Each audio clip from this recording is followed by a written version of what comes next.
Hey, it's Dave, and by the way, back with another LFR Siege of Warcraft Temple guide. If you watched my first video, you'll see where we left off right here running into the Warcraft Temple.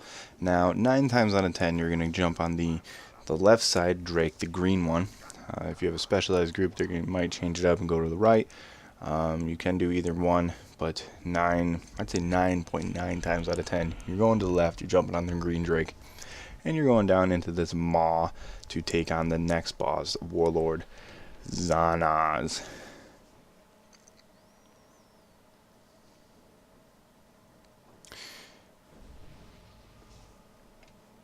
And we're just floating down here.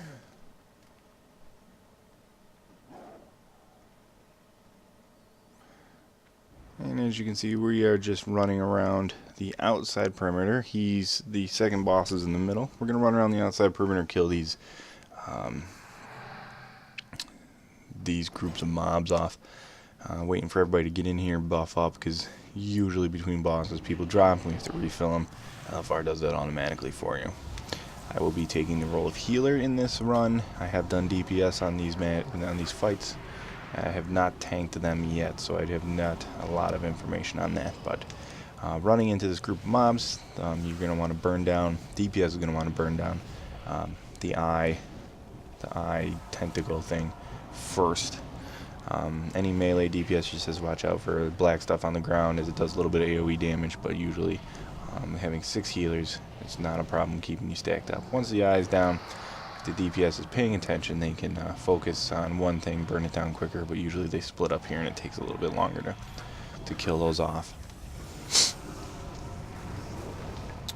Like I said, this is LFR. The matches, the fights are going to differ greatly when you get to normal mode, and they get much harder. This video I'm running in real time.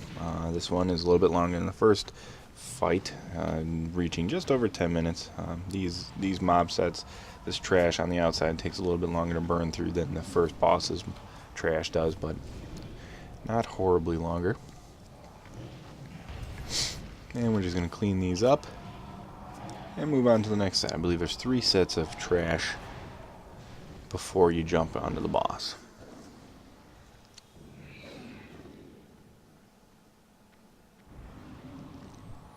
Now the boss, my guild likes to refer to this boss as the soccer ball or the volleyball. I think it's the soccer ball boss. He creates this ball, and it kind of bounces around. In the LFR, normally that ball just gets ignored and nobody really pays attention to it. Once you get to normal mode, it's very vital that you know how to maneuver that mechanic. What it does is usually one of the other tanks or somebody who can take a decent amount of damage will go out and hit this ball, and every time they hit it, every once in a while it'll flash a damage, and the guy who's hitting it will take some damage, and it'll have a stacking buff. In the LFR, usually this buff gets to about 9, 10, and then it goes in on the boss, and then he does a huge AoE attack. That AoE attack's power is dictated by how many stacks of the buff on the soccer ball there is. So that's why in normal mode you have to be paying attention and knowing when to get out of the way, because when this ball starts to roll towards the boss, if anybody hits it, it changes direction, unless the ball is full stacked at 10, or I think it might go more, but I don't think it does. But we're just clearing out these trash,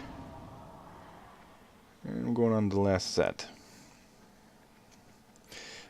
This fight for healers during the AoE attack is you just got to keep everybody topped off. Any type of AoE or damage mitigation that you might have, do that to help range DPS. The closer you are to the boss when this is happening, makes it easier on the healers, because druids are dropping tranquility, priests are dropping their shield there.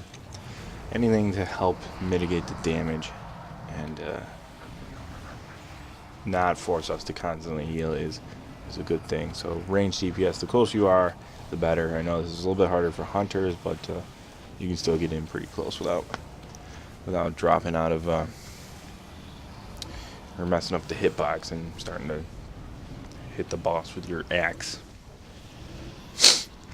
Alright, this is the last set of trash that we are going to clear, and we're going to hand in on the boss.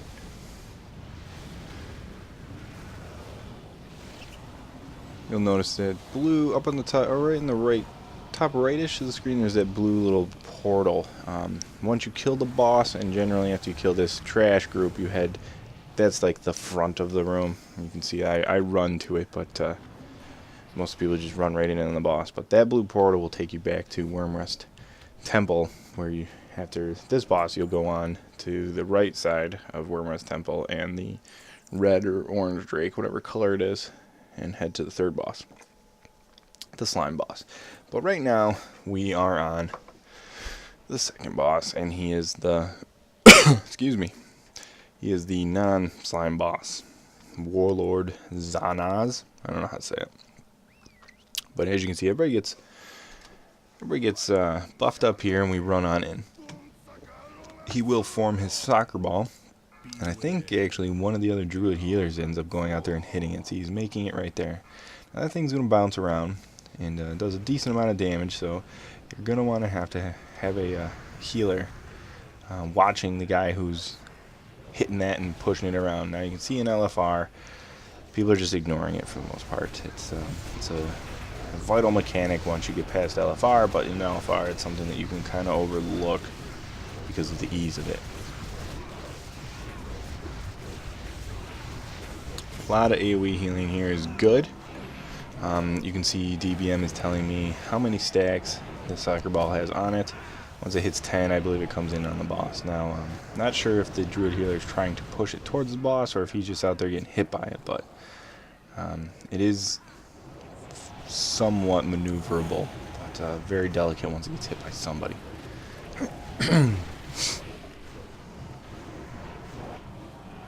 And it does a little bit of damage, pretty decent damage. Now that soccer ball's going to come in, he's going to combine with the boss, and the boss is going to run back to the middle of his room. He's going to do this big temper tantrum AoE.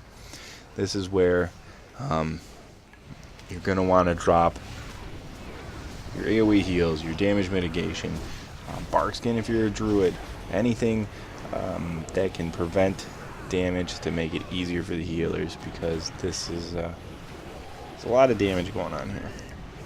We have a decent amount of AoE healers in this group right now, so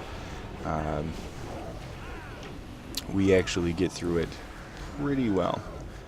Another druid drops Tranquility right here at the end just to top everybody off, and you go back at it. Soccer ball comes back out. Now there is Disrupting Shadow. I believe that is the debuff that's getting put. It's the purple on my heal bot, and that is removable by healers. And definitely in normal mode, you're going to want to jump on that and get rid of that. In LFR, you can take a little bit of time, but you're going to want to get rid of it because it does do some damage.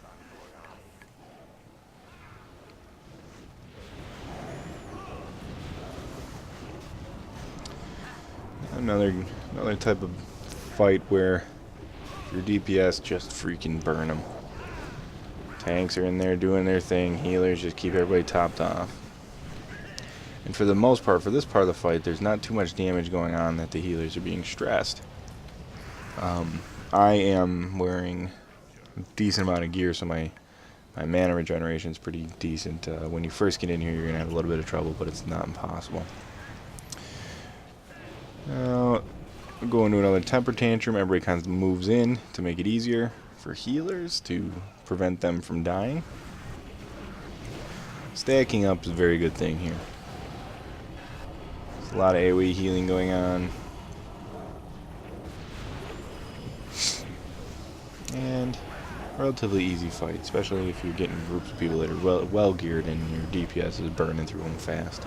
You can gear up pretty well once you first come into LFR. Now we're going to finish him off. We're going to divvy out the loot. We're going to head to that blue portal and head back to Wormrest Temple, where we will head on to the third boss. The slime boss is what he's referred to as.